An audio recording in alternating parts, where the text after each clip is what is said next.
A7 न्यूजमध्ये आपले स्वागत।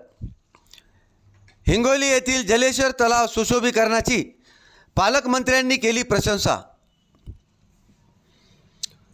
शहरातील ऐतिहासिक जलेश्वर तलावाचे सुशोभीकरण करण्यात आले असून दिनांक 17 सप्टेंबरला पालकमंत्री नरहरी झिरवाळ यांनी पाहणी करून कामाबद्दल प्रशंसा केली। मागील 2 वर्षापासून हिंगोली येथील जलेश्वर तलावाच्या सुशोभीकरण कामाला सुरुवात करण्यात आली होती। सुशोभीकरणाची कामे झाली असून आज परिस्थिती पहिल्याच पावसाळ्यात तलावात मोठा पाणीसाठाही जमा झाला आहे। 17 सप्टेंबरला पालकमंत्री नरहरी झिरवाळ यांनी स्वतः प्रत्यक्ष कामाची पाहणी करून तलावाचे काम खूप चांगले झाले अशी प्रशंसा केली।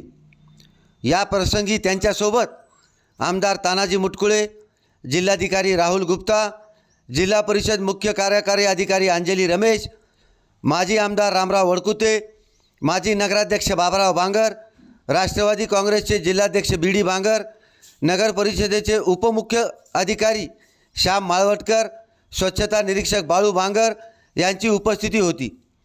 यावेळी मुख्याधिकारी अरविंद मुंडे, नगर अभियंता प्रतीक नाईक यांनी संपूर्ण प्रकल्पाची माहिती दिली। सुशोभीकरण व इतर अनुषंगिक कामे करण्याकरिता टप्प्याटप्प्याने निधी उपलब्ध करून दिला जाईल अशी ग्वाही पालकमंत्री नरहरी झिरवाळ यांनी यावेळी दिली। या प्रसंगी पालकमंत्र्यांनी स्वच्छता कर्मचाऱ्यांच्या बाबतीत मुख्याधिकारी मुंडे यांना काही प्रश्न विचारले असता मराठवाडा मुक्तीसंग्राम दिनाच्या पूर्वसंध्येला दिनांक 16 सप्टेंबर रोजी 4 सफाई कर्मचाऱ्यांना मुकादम म्हणून पदोन्नती दिल्याचे मुंडे यांनी सांगितल्याने पालकमंत्र्यांनी समाधान व्यक्त केले। A7 न्यूजसाठी अनिस अहमद, हिंगोली। ताज़ा घडामोडी पाहण्यासाठी आमच्या चॅनलला सबस्क्राईब करा, लाईक करा, शेअर करा आणि बेल आयकॉनला प्रेस करा।